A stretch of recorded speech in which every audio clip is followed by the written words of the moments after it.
ஸ்கூல்லாம் லீவ் விட்டதுக்கு உருப்படியாக தான் ஒரு வேலை செய்வோன்ட்டு என்ன பண்ணேன், மேலே இருக்க லேப்பில் இருக்க திங்ஸ்லாம் க்ளீன் பண்ணுவோன்னு பண்ணாங்க. நாங்கள் வந்து பொங்கலுக்குலாம் பண்ண மாட்டோம், ஏன்னா பொங்கலுக்கு நாங்கள் இங்கேயே இருக்க மாட்டோம்.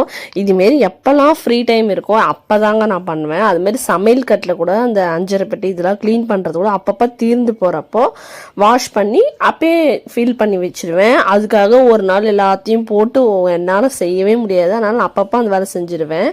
இந்த க்ளீன் பண்ணுறதுக்கு அவரை தான் கூப்பிட்டு இதெல்லாம் நீங்கள் ஏற்றி வச்சுருங்க, இதெல்லாம் பண்ணுங்கன்னு எல்லாத்தையும் பிரித்து தேவையில்லாதெல்லாம் எடுத்து போட்டாச்சு. இதுக்கு இடையில என்ன பண்ணலாம், டயர்ட் ஆகிடுமேன்ட்டு மேங்கோ லஸ்ஸி வந்து போட்டு வச்சுட்டேன். இது ஒரு யூடியூப் சேனல் தான் பார்த்தேன், நல்லா இருந்துச்சு. சரி மேங்கோ மில்க் ஷேக் பார்த்துருக்கோம், அது என்னடா மேங்கோ லஸ்ஸின்ட்டு தயிரை ஊற்றிட்டு அதில் வந்து இந்த மேங்கோ பீசஸ் வந்து அதில் வந்து நிறைய போடுறாங்க. ஆனால் எனக்கு வந்து லஸ்ஸின்னா தயிர் டேஸ்ட் தான் நல்லா இருக்கணும் இல்லைங்களா, அதனால் தயிர் நிறைய போட்டு மேங்கோ பீஸ் வந்து சும்மா ஒரு மாம்பழம் தான் போட்டேங்க.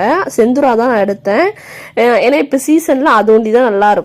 பங்கனப்பள்ளிலாம் இப்போ நல்லா இருக்குமான்னு தெரியல, அதனால நான் செந்தூரா எடுத்துட்டு அதை நல்லா சக்கரை போட்டு நல்லா மூணுத்தையும் அரிச்சிக்கணும். அப்புறம் வந்து ஜாரில் தேவையான அளவு தண்ணி ஊற்றிக்கணுங்க, ஏன்னா லஸ்ஸி வந்து திக்காக இருக்கும் தயிர், அதனால கொஞ்சமாவது குடிக்கிற பக்குவத்தில் இருக்கணும்ன்ட்டு நான் வந்து வாட்டர் ஆட் பண்ணிவிட்டு அதையும் சேர்த்து நல்லா மிக்ஸ் பண்ணிக்கிறேன்.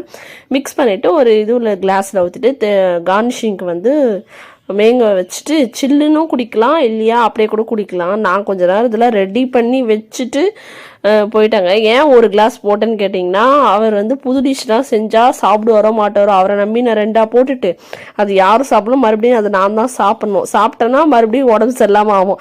அதனால் ஒரே ஒரு கிளாஸ் போட்டு ட்ரையல் பார்த்தேன், சூப்பராக இருந்துச்சுங்க. நீங்களும் கண்டிப்பாக ட்ரை பண்ணுங்கள், இல்லை ட்ரை பண்ணியிருந்தால் மறக்காமல் கமெண்ட் பாக்ஸில் கமெண்ட் பண்ணுங்கள். இன்னொரு வீடியோ சந்திப்போம். Tata, bye bye.